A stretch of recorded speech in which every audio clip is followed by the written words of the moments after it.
Qu'est-ce que t'attends pour arrêter de te trahir?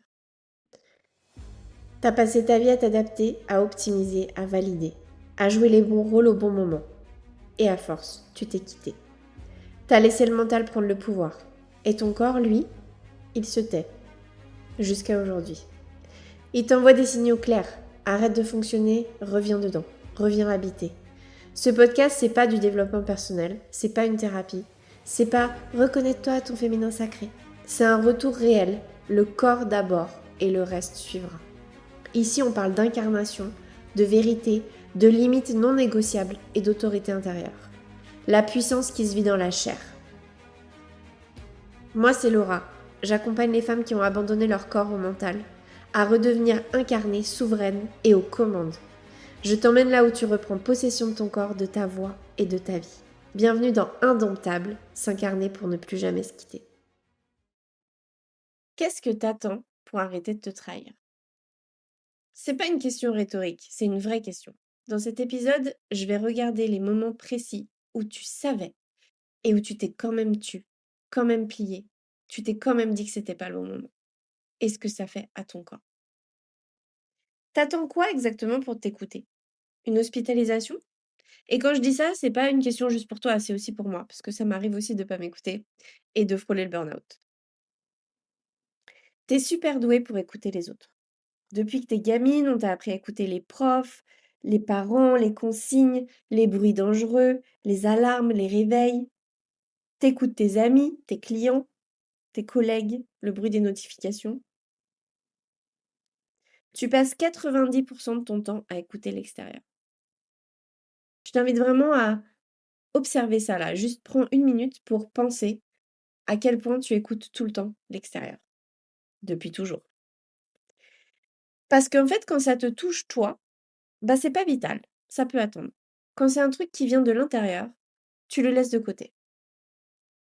Toi, ton corps, tes besoins, tes limites, ta vérité, tes émotions, tout ça, ça passe à la trappe parce que l'extérieur est plus important.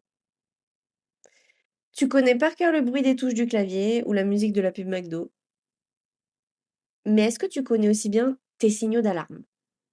Les signaux de ton corps, les choses qui disent «Eh oh, alerte, t'as dépassé tes limites là. Là, on est fatigué. Là, on n'en peut plus. Là, quelqu'un t'a manqué de respect». Est-ce que ces sons-là, tu les connais? Est-ce que ces sensations-là, tu les écoutes? T'as les oreilles pleines de bruits stimulants et de musique. Mais tu te rappelles même pas de la dernière fois où t'as écouté tes insécurités ou ta joie. Est-ce que tu sais quel bruit elle fait, ta joie, ton kiff? Donc à chaque fois que t'écoutes pas, à chaque fois que tu laisses de côté, à chaque fois que tu dis OK, je verrai ça plus tard parce que là pour l'instant, il faut que je réponde à cet email, tu envoies un message clair à ton corps de tu n'es pas la priorité. Qu'est-ce qui se passe quand on fait ça? On croit toujours que la confiance en soi, c'est un truc mental. Ça vient de notre tête. Ça vient de, voilà, de choses qu'on peut travailler avec notre mindset. La confiance en soi, c'est vraiment extrêmement lié au rapport que tu as à ton corps. Plus tu vas mettre ton corps de côté, plus tu vas faire taire tous ces bruits qu'il essaye, lui, très très fort de te faire entendre et il va crier au bout d'un moment, d'ailleurs tu dois le savoir. Au bout d'un moment, quand ça ne marche pas, quand tu n'écoutes pas, il va venir vraiment crier, il va faire en sorte que tu te fasses mal, il va tomber malade, il va tomber en burn-out, etc. Mais du coup, à chaque fois que tu laisses ton corps de côté comme ça, à chaque fois que tu entends quelque chose à l'intérieur, tu sens quelque chose et tu dis non, là, j'ai pas le temps, tu envoies un message à ton corps de il peut pas te faire confiance. Parce qu'au final, on parle beaucoup de confiance en mode avoir toi confiance en ton corps, mais est-ce que ton corps il a confiance en toi? À chaque fois que tu fais ça, tu te trahis. Et si tu te trahis continuellement, une fois, 2 fois, 5 fois, 10 fois, 20 fois, 100 fois, ton corps il enregistre qu'il peut pas compter sur toi. Donc il va faire sa vie sans toi. Il va te forcer à voir les choses, il va tomber malade, il va crier avec des symptômes de plus en plus forts, mais surtout il va être en mode protection, en mode contraction tout le temps.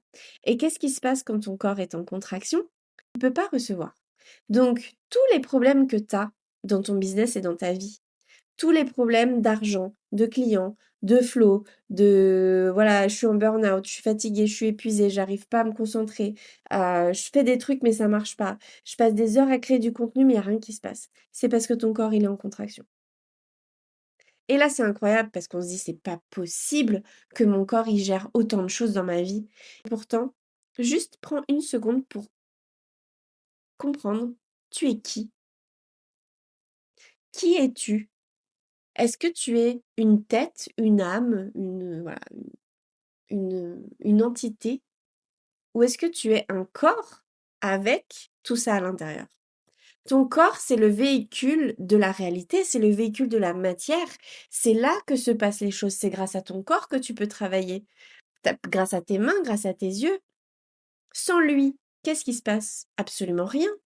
Donc ton corps, il est au centre de ta vie. Et pourtant, c'est lui que tu laisses tout le temps de côté. Et tu n'écoutes jamais. C'est pas vital. Une fois, j'ai entendu ça chez les entrepreneurs que j'accompagne.